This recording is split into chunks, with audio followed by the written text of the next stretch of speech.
نحمده ونستعينه ونستغفره ونؤمن به ونتوكل عليه ونعوذ بالله من شرور أنفسنا ومن سيئات أعمالنا من يهده الله فلا مضل له ومن يضلله فلا هادي له ونشهد أن لا إله إلا الله وحده لا شريك له ونشهد أن محمدا عبده ورسوله أرسله بالحق بشيرا ونذيرا وداعيا إلى الله بإذنه وسراجا منيرا أما بعد فأعوذ بالله من الشيطان الرجيم بسم الله الرحمن الرحيم أولئك الذين اشتروا الضلالة بالهدى صدق الله مولانا العظيم لا يؤمن أحدكم حتى أكون أحب إليه من والده وولده والناس أجمعين اللهم صل على سيدنا ونبينا وشفيعنا وحبيبنا ومولانا محمد صلى الله عليه وعلى آله وأصحابه وبارك وسلم اللهم صل على محمد وعلى آل محمد كما صليت على إبراهيم وعلى آل إبراهيم إنك حميد مجيد اللهم بارك على محمد وعلى آل محمد كما باركت على إبراهيم وعلى آل إبراهيم إنك حميد مجيد الحمد لله رب العالمين الدربار অসংখ্য অগণিত শুকরিয়া যে আল্লাহ রব্বুল আলামিন পবিত্র জুমার দিন আমাদেরকে দিন নিসবতে দাওয়াত ও তাবলীগের নিসবতে কোরআনে কারীমের নিসবতে রব্বুল আলামিন আমাদেরকে সর্বপ্রথম রব্বুল আলামিনের উপরে আসবার বসবার তৌফিক দান করলেন এবং কিছু কথা বলবার সুন্দর তৌফিক দান করলেন বলে আলহামদুলিল্লাহ রব্বুল আলামিন বলেন আমি যাকে মহব্বত করি ভালোবাসি তাকে আমার ঘরে আসবার বসবার সুযোগ করে দিই তৌফিক করে দিই এই কথা যারা বোঝা যায় যে রব্বুল আলামিন আমাকে আপনাকে মহব্বত করে বিদায়ী রব্বুল আলামিনের ঘরে আমাদেরকে হাজিরা দেওয়ার আসার তৌফিক দান করলেন আমি কোরআনে কারীম থেকে এখানে আয়াতের অংশ আপনাদের সামনে তেলাওয়াত করেছি রাসূল আকরাম সাল্লাল্লাহু আলাইহি ওয়াসাল্লামের অবনীত হাদিস থেকে একখানা হাদিস আপনাদের সামনে পাঠ করেছি রব্বুল আলামিন যদি আমাকে তৌফিক দান করে অল্প সময়ের মধ্যে কোরআন ও হাদিস থেকে দুই-চারটা কথা বলবো ইনশাআল্লাহ রব্বুল আলামিন পবিত্র কোরআনের মধ্যে বলেন বিসমিল্লাহির রহমানির রহিম উলাইকা আল্লাযীনা ইশতারাউ আদ-দালালাতা বিল-হুদা রব্বুল আলামিন এই আয়াতের মধ্যে বলেন তারা ওই সমস্ত লোক যাহারা হেদায়েতের বিনিময়ে গোমরাহি খরিদ করিয়াছে রব্বুল আলামিন আমাদেরকে দুনিয়ার মধ্যে পাঠাইছেন ইবাদত করার জন্য রব্বুল আলামিনকে ডাকার জন্য রব্বুল আলামিন যে রব ওই রবের উপর বিশ্বাস করার জন্য অথচ দুনিয়ার মধ্যে এরকম মানুষ আছে দুনিয়ার মধ্যে এরকম রব্বুল আলামিনের গোলাম আছে যারা এখনো বিশ্বাস করতে পারে না যে রব্বুল আলামিন যে আমাদের মালিক রব্বুল আলামিন যে আমাদের খালিক তো আল্লাহ রাব্বুল আলামিন তাদেরকে ডাক দিয়ে বলতেছেন তারা ওই সমস্ত লোক যারা হেদায়েতের বিনিময়ে মুসলমান হওয়ার বিনিময়ে তারা ইহুদি খ্রিস্টানের ধর্ম গ্রহণ করেছে। তো আল্লাহ রাব্বুল আলামিন বলেন, যুগে যুগে আমি নবী রাসূলকে এই জন্যই পাঠিয়েছি যে তারা উম্মতে মুহাম্মাদকে এরকম ভাবে আদম নবীকে আমি যত নবী পাঠিয়েছি তারা মানুষকে শুধু একটা দাওয়াত দিতে হবে, রব্বুল আলামিন এক, তোমরা আল্লাহ রাব্বুল আলামিনের রাস্তায় আসো, আল্লাহ রাব্বুল আলামিনের কথা শোনো, কোরআনের কথা শোনো। এরকম ভাবে হাদিসের মধ্যে পাওয়া যায় যে হযরত আব্দুর রহমান ইবনে আউফ রাদিয়াল্লাহু তাআলা আনহু হতে বর্ণিত, উনি বলেন যে রাসূল আকরাম সাল্লাল্লাহু আলাইহি ওয়াসাল্লাম বলেছেন, তিনটা জিনিস কাল কিয়ামতের ময়দানে আল্লাহ রাব্বুল আলামিনের আরশের নিচে থাকবে। এক নম্বর হলো কোরআন। এই কোরআন রব্বুল আলামিনের আরশের নিচে কিয়ামতের ময়দানে থাকবে।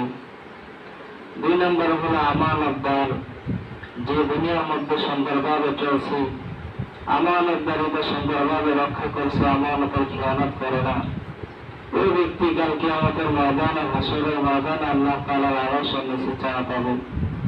তিন নম্বর হলো আত্মীয়তা, যে ব্যক্তি দুনিয়ার মধ্যে ওনার আত্মীয়দের খোঁজ খবর নিয়েছে, এরকম ভাবে মা বাবা ভাই বোন ফুফু ফুফা যত আত্মীয় স্বজন আছে সবার যারা খোঁজ খবর নিয়েছে, রব্বুল আলামিন বলেন এই তিন প্রকার মানুষ কাল কিয়ামতের ময়দানে আমার আরশের নিচে ছায়া ফেলবে, আরশের নিচে থাকবে। কিয়ামতের ময়দানটা কিরকম হবে? রাসূল আকরাম সাল্লাল্লাহু আলাইহি ওয়াসাল্লাম বলেন, ওই দিন মানুষ শুধু ইয়া নাফসি করতে থাকবে। আল্লাহ রাব্বুল আলামিন যখন এরকম ভাবে কিছুক্ষণ পর পরে ভয়ঙ্কর আওয়াজ দিতে থাকবে, হযরত আদম আলাইহিস সালাতু ওয়াস সালাম থেকে আমাদের নবীর উম্মত পর্যন্ত সবাই হাসরের ময়দানে হাউ হাউ করে কান্নাকাটি করতে থাকবে। আর আদম থেকে শুরু করে আমাদের নবী পর্যন্ত এক নবীর কাছে উম্মতরা যাইতেই থাকবে। আর কিছুক্ষণ পরে পরে ভয়ঙ্কর আওয়াজ উপর থেকে আসতেই থাকবে। তো যখন আমাদের নবীর কাছে আদম থেকে শুরু করে আমাদের নবী পর্যন্ত সমস্ত উম্মত যখন আমাদের নবীর কাছে যাবে, আমাদের নবী মাথাটা উঠে বলতে থাকবে, ইয়া উম্মতি, আমার উম্মতের আজকে কি অবস্থা হবে, আমার উম্মত কোথায়? তো আল্লাহ রাব্বুল আলামিনের কাছে যখন আমার নবী সুপারিশ করবে, আল্লাহ রাব্বুল আলামিন তখন হাসরের ময়দানে হিসাব নিকাশ শুরু করবে। রব্বুল আলামিন বলেন যে দুনিয়ার মধ্যে তোমরা গেছো, আমি রব্বুল আলামিনকে অস্বীকার করো না, আমি রব্বুল আলামিনকে ভুলে যেও না। খবরদার যদি ভুলে যাও, আমি রব্বুল আলামিন কিন্তু তোমাদেরকে কঠিন আযাব দ্বারা গ্রেফতার করব। বুখারী শরীফের মধ্যে হাদিস পাওয়া যায়,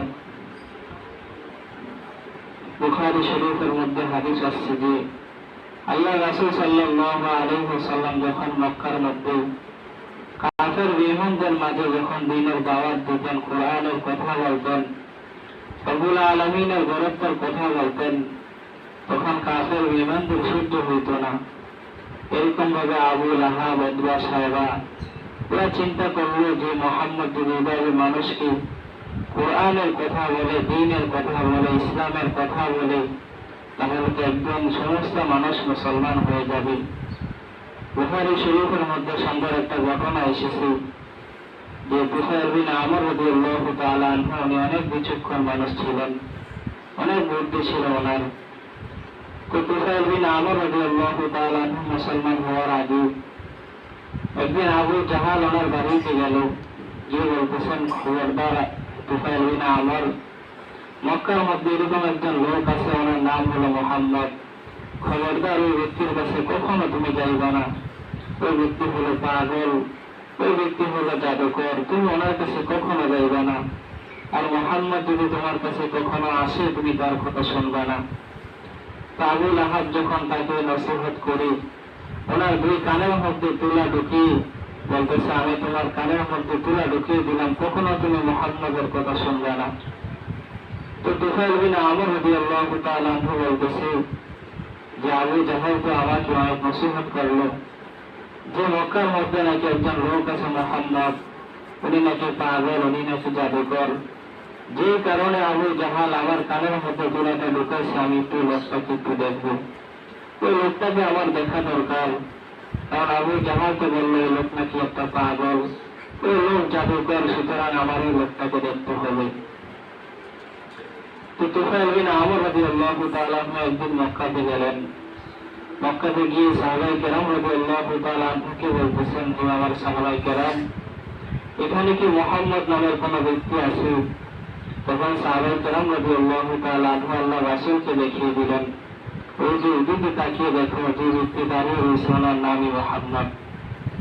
তো তুফাইল বিন আমর রাদিয়াল্লাহু তাআলা আনহু আল্লাহর রাসূলের কাছে গিয়ে কোনো কথা বলেন না, উনি চুপচাপ আল্লাহর রাসূলের সামনে দাঁড়িয়ে রয়েছে। তুফাইল বিন আমর রাদিয়াল্লাহু তাআলা আনহু বলেন যে আল্লাহর রাসূলের ব্যবহার, আল্লাহর রাসূলের কথা দেখে আমি সঙ্গে সঙ্গে রাসূলের হাতে হাত দিয়ে মুসলমান হয়ে গেছি। কারণ রাসূলের মধ্যে তো উত্তম আদর্শ আছে, রাসূলের মধ্যে তো এরকম সুন্দর ব্যবহার আছে। আল্লাহ রব্বুল আলামিন তো কোরআনে কারীমের মধ্যে বলেন, ওমা আরসালনাকা ইল্লা রাহমাতাল লিল আলামিন, আমি তো দুনিয়ার মধ্যে নবীকে এই জন্য সৃষ্টি করেছি, নবী হলো দুনিয়ার জন্য রহমত, নবী হবেন মানুষের জন্য রহমত। তো তুফাইল বিন আমর রাদিয়াল্লাহু তাআলা আনহু বলেন যে আমি রাসূলের চেহারা দেখি, রাসূলের ব্যবহার দেখি, আমি সঙ্গে সঙ্গে মুসলমান হয়ে গেলাম। তো কিছুদিন পর আবু লাহাবের সাথে আমার সাক্ষাৎ হলো। আবু লাহাব আমাকে এসে বলতেছেন, তোমাকে আমি এত নসিহত করলাম, তুমি মুহাম্মদের কাছে যায় না, এখন আমি একটা এলান শুনতেছি, ঘোষণা শুনতেছি, তুমি নাকি মুসলমান হয়ে গেছে, এটা কি সত্য কথা? তো তুফাইল বিন আমর রাদিয়াল্লাহু তাআলা আনহু বলতেছে, হ্যাঁ, আমি তো রাসূলের হাতে হাত দিয়ে মুসলমান হয়ে গেছি। তো আবু লাহাব তুফাইল বিন আমর রাদিয়াল্লাহু তাআলা আনহুকে বলতেছে, তুমি কি জন্য মুসলমান হয়েছ? মুহাম্মদের মধ্যে তুমি এরকম কি পাইছো, আমাকে একটু বলো।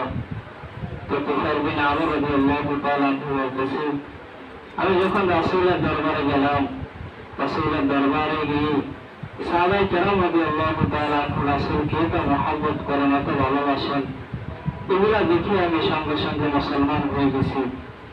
আবু লাহাব বলতেছে, ঠিক আছে, সাহাবায়ে কেরাম যে রাসূলকে ভালোবাসে, মহব্বত করে, কয়েকটা নমুনা আমাকে দেখাও। তো তুফাইল বিন আমর রাদিয়াল্লাহু তাআলা আনহু বলতেছে, আমি এক নম্বর নমুনা দেখলাম, আল্লাহর রাসূল সাল্লাল্লাহু আলাইহি ওয়াসাল্লাম যখন ওনার জবান থেকে, মুখ থেকে থুতু ফেলায়, সাহাবায়ে কেরাম রাদিয়াল্লাহু তাআলা আনহু থুতু ফালাইতে বেরিয়ে আসে, ওরা এগুলা নিয়ে ওদের শরীরের মধ্যে মারতে থাকে। তো আরেকজন সাহাবায়ে কেরাম জিজ্ঞেস করলো, ভাই তুমি এটা কি করতেছ? রাসূল তো থুতু ফেলাইছে, তুমি এগুলা কেন শরীরের মধ্যে মারতেছ? তো সাহাবী বলতেছে, রাসূলের থুতু যখন আমি শরীরের মধ্যে মাখি, আমার গায়ের মধ্যে মাখি, তখন আমার গায়ের মধ্যে নিষ্কাম্বরের ঘেরান করতে থাকি। তখন দুনিয়ার মধ্যে আমরা আতর দিই, সুগন্ধি দিই, এরকম ভাবে বডি স্প্রে দিই, আমাদের শরীরের মধ্যে এরকম ভাবে সুগন্ধি ছড়াইতে পারি না, দিতে পারি না। অথচ সাহাবায়ে কেরাম রাদিয়াল্লাহু তাআলা আনহু বলতেছে যে রাসূলের সুগন্ধি, রাসূলের সেবগুলো যখন আমাদের শরীরের মধ্যে মাখি, আমাদের কপালের মধ্যে মাখি, এরকম ভাবে অনেক দিন যাবৎ আমাদের শরীর থেকে নিষ্কাম্বরের ঘেরান করতে থাকে। তুফাইল বিন আমর রাদিয়াল্লাহু তাআলা আনহু বললেন, আমি রাসূলের দরবার গিয়ে আরো অনেক নমুনা দেখেছি। রাসূল আকরাম সাল্লাল্লাহু আলাইহি ওয়াসাল্লাম যখন ওযু করে, ওযুর পানিগুলা নিচে পড়তে বেরিয়ে আসে, সাহাবায়ে কেরাম রাদিয়াল্লাহু তাআলা আনহু এই পানিগুলা তাদের শরীরের মধ্যে মাখতে থাকে। কোন একজন সাহাবী ওনাকে প্রশ্ন করলো যে, ভাই, আল্লাহ রাসূল ওযু করতেছে, তুমি পানিগুলা কেন তোমার শরীরের মধ্যে মাখতেছ? তখন ওই সাহাবী উত্তর দিয়েছে যে রাসূলের ওযুর পানি যার শরীরের মধ্যে লাগতেছে, ওর জন্য জাহান্নাম আজীবন হারাম হয়ে যাবে, এই জন্য আমি রাসূলের ওযুর পানিগুলো আমার শরীরের মধ্যে মাখতেছি, দিতেছি। এরকম ভাবে আরেকটা বর্ণনা পাওয়া যায় যে আল্লাহ রাসূল সাল্লাল্লাহু আলাইহি ওয়াসাল্লামের শরীর থেকে একদিন রক্ত প্রবাহিত হইতেছিল, রক্ত বাইর হইতেছিল। আল্লাহ রাসূল সাল্লাল্লাহু আলাইহি ওয়াসাল্লাম একটা বাটির মধ্যে রক্তগুলা নিয়ে এক সাহাবীকে বলতেছেন, হে আমার সাহাবী, অনেক দূরে কিছু মাটি রক্ত করে এই রক্তগুলো একটু ফালিয়ে দিয়ে আসো। তখন ওই সাহাবায়ে কেরাম রাদিয়াল্লাহু তাআলা আনহু অনেক দূরে গেলেন, দূরে গিয়ে বাটির রক্তগুলো নিক্ষেপ করলেন। আল্লাহ রাসূল সাল্লাল্লাহু আলাইহি ওয়াসাল্লামের কাছে সাহাবী আসার পরে আল্লাহ রাসূল সাল্লাল্লাহু আলাইহি ওয়াসাল্লাম বলতেছে, সাহাবী, রক্তগুলোকে সুন্দরভাবে দাফন করছো, মাটির নিচে দিয়ে দিয়েছ। তখন ওই সাহাবী কোনো কথা বলতেছে না। আল্লাহ রাসূল সাল্লাল্লাহু আলাইহি ওয়াসাল্লাম বলতে, কি হয়েছে তোমার, কথা বলো না কেন? তখন ওই সাহাবী বলতেছে, ইয়া রাসূলুল্লাহ, ইয়া হাবিবাল্লাহ, আপনি দয়া মাফ করবেন, আপনি যখন আমাকে বলছেন রক্তগুলো দাফন করার জন্য, আমি দৌড়ে গিয়ে আপনার রক্তগুলো খেয়ে ফেলছি। আল্লাহ রাসূল সাল্লাল্লাহু আলাইহি ওয়াসাল্লাম বলতেছে, যিনার শরীরের মধ্যে আমার রক্ত ঢুকছে, যে নবীর কোনো গুনাহ নাই, যে নবীকে আল্লাহ তাআলা খাতামুন নবী হিসেবে দুনিয়ার মধ্যে প্রেরণ করেছে, ওই রক্ত যে সাহাবীর শরীরের মধ্যে গেছে, পেটের মধ্যে গেছে, তার জন্য আল্লাহ রব্বুল আলামিন জাহান্নামের আগুন সবসময়ের জন্য হারাম করে দিয়েছে। তো আল্লাহ রাসূলের রক্তের যদি এরকম দাম হয়, তাহলে রাসূল আকরাম সাল্লাল্লাহু আলাইহি ওয়াসাল্লামের কত দাম। রব্বুল আলামিন বলেন, আল্লাহ তাআলা আমাকে রহমত হিসাবে, এরকম ভাবে বরকত হিসাবে দুনিয়ার মধ্যে পাঠাইছেন। আল্লাহ রাসূল সাল্লাল্লাহু আলাইহি ওয়াসাল্লাম দুনিয়াতে আসার পরেই বরকত শুরু হয়ে গেছে।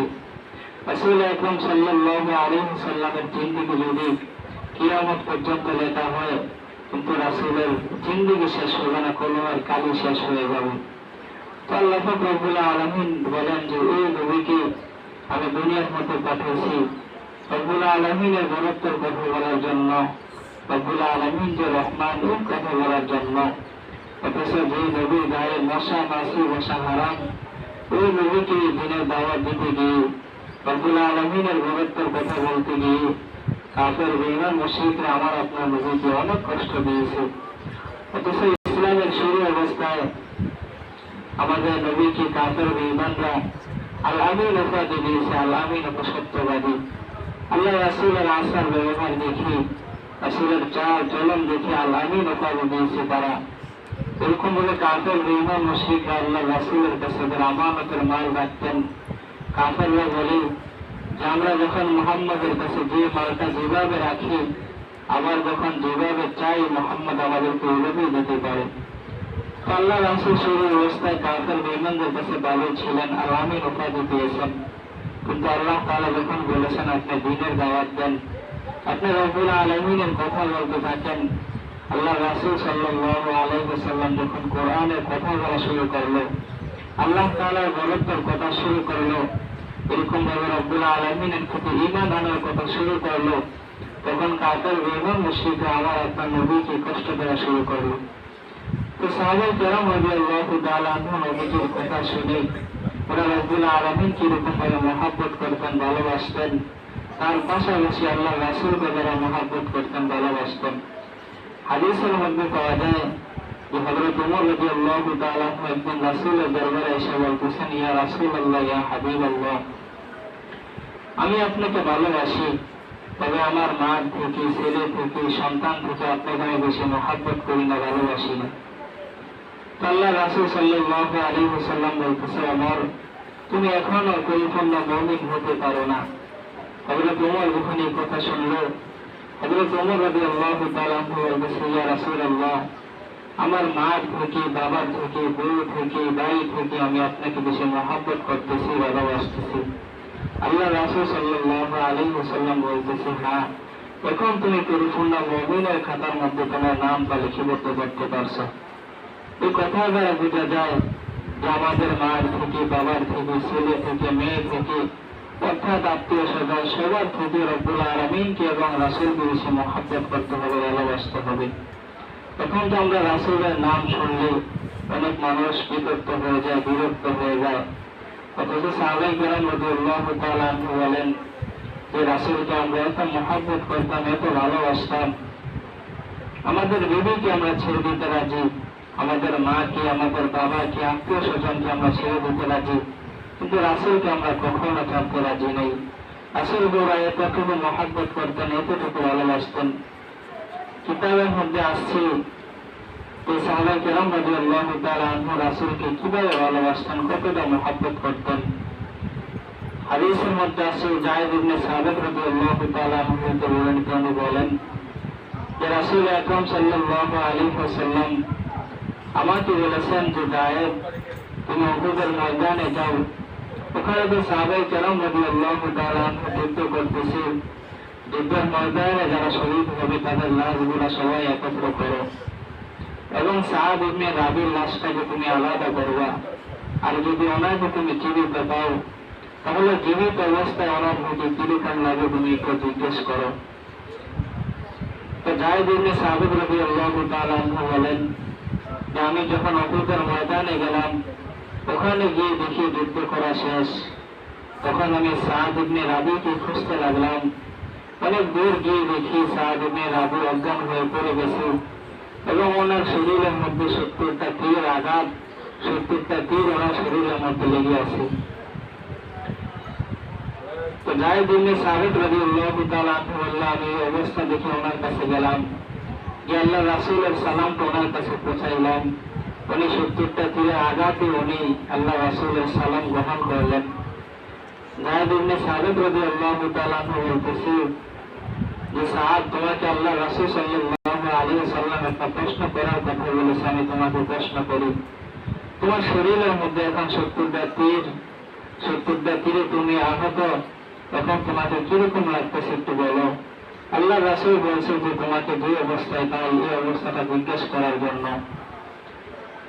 তো সাদ ইবনে রাবি রাদিয়াল্লাহু তাআলা আনহু বলতেছে আমার গায়ে এখন 70টা তীর লাগানো, আমি 70টা তীরের আঘাতে আমি আহত হয়ে গেছি, কিন্তু আমি তো রব্বুল আলামিনের জান্নাতের গ্যারান পাইতেছি। তো সাদ ইবনে রাবি রাদিয়াল্লাহু তাআলা আনহু কিছুক্ষণ পরে ইন্তেকাল করলেন। তো সাহাবায়ে কেরাম যে এরকম মায়া মহব্বত ছিল আমার আপনার রাসূলের উপরে, অথচ আমরা এই রাসূলের উম্মত, রাসূলের কোনো মায়া মহব্বত আমাদের শরীরের মধ্যে নেই। আল্লাহ রাসূল সাল্লাল্লাহু আলাইহি ওয়াসাল্লাম বলেন যে আমার উম্মতরা আমাকে যে মায়া করবে মহব্বত করবে আমি কিভাবে বুঝবো? জমিনের মধ্যে তারা আমাদের যে মায়া করতেছে মহব্বত করতেছে আমি কিভাবে বুঝবো? আল্লাহ রাসূল বলেন তারা যদি সুন্দর করে 5 ওয়াক্ত নামাজ পড়ে, আমি রাসূলের উপর বেশি বেশি দরুদ পড়ি, আমি রাসূলকে বেশি বেশি স্মরণ করি, আমাকে মহব্বত করে, রব্বুল আলামিনকে মহব্বত করে, আমার সুন্নতগুলো তারা সুন্দরভাবে দুনিয়ার জমিনে আঁকড়ে ধরে সুন্নতগুলো পালন করে, তারপরে আমি নবী বুঝতে পারি যে তারা আমাকে মহব্বত করে, ভালোবাসে। সাহাবায়ে কেরাম রাদিয়াল্লাহু তাআলা আনহু রাসূলকে অনেক অনেক ভালোবাসতেন, মহব্বত করতেন। এরকম ভাবে সত্য একটা কথা বলে আমি আমার কথা শেষ করে দিতেছি। হযরত হানজালা রাদিয়াল্লাহু তাআলা আনহু উনি সবসময় আল্লাহ রাসূলের দরবারে থাকতেন। আল্লাহ রাসূল সাল্লাল্লাহু আলাইহি ওয়াসাল্লাম একদিন হানজালাকে একটা বিবাহ করাইলেন। বিবাহ করানোর পরে রাসূল আকরাম সাল্লাল্লাহু আলাইহি ওয়াসাল্লাম বললেন হানজালা তুমি যাও, বাড়িতে যাও, সবেমাত্র নতুন বিবাহ করেছো, তুমি আমার দরবারে থাকার দরকার নেই, তুমি বাড়িতে চলে যাও। তো হযরত হানজালা রাদিয়াল্লাহু তাআলা আনহু রাসূলের এই অনুমতি পেয়ে উনি বাড়িতে চলে গেলেন। বাড়িতে গিয়ে নতুন বিবির সাথে বাসর করতেছে। ভোরবেলা যখন উনি ওনার লঙ্গিটা নিয়ে গোসল করার জন্য পুকুর পাড়ে যাইতেছে, এরকম সময় ওনার পাশ দিয়ে কেউ একজন এলান করে দিয়েছে কে আসো? আল্লাহর নবী তো উহুদের ময়দানে শহীদ হয়ে যাইতেছে, কে আসো, চলো উহুদের ময়দানে চলো। হযরত হানজালা রাদিয়াল্লাহু তাআলা আনহু যখন এই কথাটা শুনলেন উনি সঙ্গে সঙ্গে গোসল বাদ দিয়ে উনি বাড়িতে গেলেন। গিয়ে ওনার যুদ্ধ করার জন্য যত মাল সামানা সব কিছু ওনার সঙ্গে নিলেন। ওনার ঘোড়ার উপরে উঠে উনি বলতেছেন বিবি তোমাকে আমি সবেমাত্র নতুন বিবাহ করেছি, তোমার সাথে একটা রাত আমি মাত্র কাটাইছি। আমি যখন গোসল করার জন্য গেলাম এরকম সময় রাসূলের একজন প্রেমিক এলান করে দিল কে আসো, চলে আসো, উহুদের ময়দানে রাসূল শহীদ হয়ে গেছে, আসো। আমি যখন এই কথাটা শুনলাম আমি আর সহ্য করতে পারলাম না, আমি ছুটলাম উহুদের ময়দানে। যদি বেঁচে থাকি তাহলে আবার আসবো, আর যদি মরে যাই তাহলে জান্নাতে তোমার সাথে আমার দেখা হবে। উনি যখন চলে যাইতেছে ওনার বিবি বলতেছেন স্বামী একটু দাঁড়ান, আপনি শরীরটা নাপাক, একটু দাঁড়ান, আপনি গোসলটা করে তারপরে উহুদের ময়দানে যান। আল্লাহ রাসূলের সাহাবী হানজালা বলতেছে বিবি তুমি এটা কি বললা? এদিক দিয়ে আমার রাসূল শহীদ হয়ে গেছে আর এদিক দিয়ে আমি গোসল করবো, আমি এটা সহ্য করতে পারবো না। হযরত হানজালা রাদিয়াল্লাহু তাআলা আনহু সঙ্গে সঙ্গে উহুদের ময়দানে চলে গেলেন। এক পর্যায়ে যুদ্ধ করতে করতে উনি শহীদ হয়ে গেল। যুদ্ধ হওয়ার পরে, যুদ্ধ শেষ হওয়ার পরে আল্লাহ রাসূল সাল্লাল্লাহু আলাইহি ওয়াসাল্লাম সাহাবায়ে কেরামদেরকে বলতেছেন হে আমার সাহাবায়ে কেরাম আমার যে যে সাহাবায়ে কেরাম শহীদ হয়ে গেছে তাদের লাশগুলো একটু একত্র করো, তাদেরকে আমি আল্লাহ রাসূল সাল্লাল্লাহু আলাইহি ওয়াসাল্লাম নিজে জানাজার ইমামতি করব। সাহাবায়ে কেরাম রাদিয়াল্লাহু তাআলা আনহু সমস্ত সাহাবায়ে কেরামদের লাশগুলো যখন একত্র করলো, একসাথে করলো, এরকম সময় রাসূলের জমিনে একটা মহিলা, বোরকা পরিহিত একটা মহিলা আল্লাহ রাসূলের কাছে এসে বলতেছে, ইয়া রাসূলুল্লাহ, আমি আপনার সাহাবী হানজালার স্ত্রী। একটা লোক এলান করেছিল যে আপনি নাকি উহুদের ময়দানে শহীদ হয়ে গেছেন, এজন্য উনি আমার সাথে প্রথম রাত্রে কাটাইছে। আমার শরীরটা এখনো নাপাক, আপনি যখন হানজালাকে দাফন করবেন, আপনি হানজালাকে একটু গোসল করে দাফন করিবেন। কারণ যখন যারা আল্লাহ তাআলার রাস্তায় শহীদ হয় তাদের গোসল হয় না, বিনা গোসলে তাদেরকে কবরে দাফন করে দেওয়া হয়। তো হানজালার স্ত্রী যখন আল্লাহ রাসূলের কাছে কথাটা বলল, রাসূল আকরাম সাল্লাল্লাহু আলাইহি ওয়াসাল্লাম বলতেছেন, হে আমার সাহাবায়ে কেরাম, হানজালার লাশটি একটু তালাশ করো, কোথায় আছে একটু তালাশ করো, গোসলের ব্যবস্থা করো। তখন সমস্ত সাহাবায়ে কেরাম উহুদের জমিন তালাশ করতে করতে তন্ন তন্ন করে ফেলছেন, কিন্তু উহুদের ময়দানে হানজালার লাশ নাই। আল্লাহ রাসূল সাল্লাল্লাহু আলাইহি ওয়াসাল্লাম পরেশান হয়ে গেলেন, হায়রে, নাকি আমার সাহাবী হানজালার লাশ আমার কাফের বেঈমানদের হাতে চলে গেছে। এখন আল্লাহ রাসূল পরেশানি করতেছে। তো কিছুক্ষণ পর আল্লাহ রাসূল সাল্লাল্লাহু আলাইহি ওয়াসাল্লাম আসমানের দিকে তাকিয়ে দেখে দলে দলে ফেরেশতারা জমিনের মধ্যে আগমন করতেছে হানজালার লাশকে নিয়ে। ওরা যখন জমিনের মধ্যে আসলো, আল্লাহ রাসূল সাল্লাল্লাহু আলাইহি ওয়াসাল্লাম ওদেরকে বলতেছেন যে হানজালার লাশ আসমানে গেল কিভাবে? তখন ফেরেশতারা বলতেছে, যে ব্যক্তি আপনার মায়ায়, আপনার মহব্বতে নতুন বিবিকে ছেড়ে দিয়ে উনি যাওয়ার জন্য, উনি গিয়েছিল গোসল করার জন্য, আপনার মায়া ওনার মধ্যে এতটুকু কাজ করেছে, উনি গোসল বাদ দিয়ে চলে এসছে যুদ্ধের ময়দানে। এক পর্যায়ে যুদ্ধ করতে করতে উনি শহীদ হয়ে গেছে। আপনার মায়া ওনার মধ্যে এতটুকু ভাবে প্রবেশ করছে, উনি গোসল পর্যন্ত করে নাই। তো আল্লাহ পাক রব্বুল আলামিনের সিদ্ধান্ত, যার মধ্যে আপনার মায়া থাকবে, মহব্বত থাকবে, ওই ব্যক্তিকে আল্লাহ পাক রব্বুল আলামিন দুনিয়ার পানি দ্বারা গোসল করাইবেন না। আল্লাহ পাক রব্বুল আলামিন হানজালার লাশটাকে জান্নাতের পানি দ্বারা গোসল করাইছে।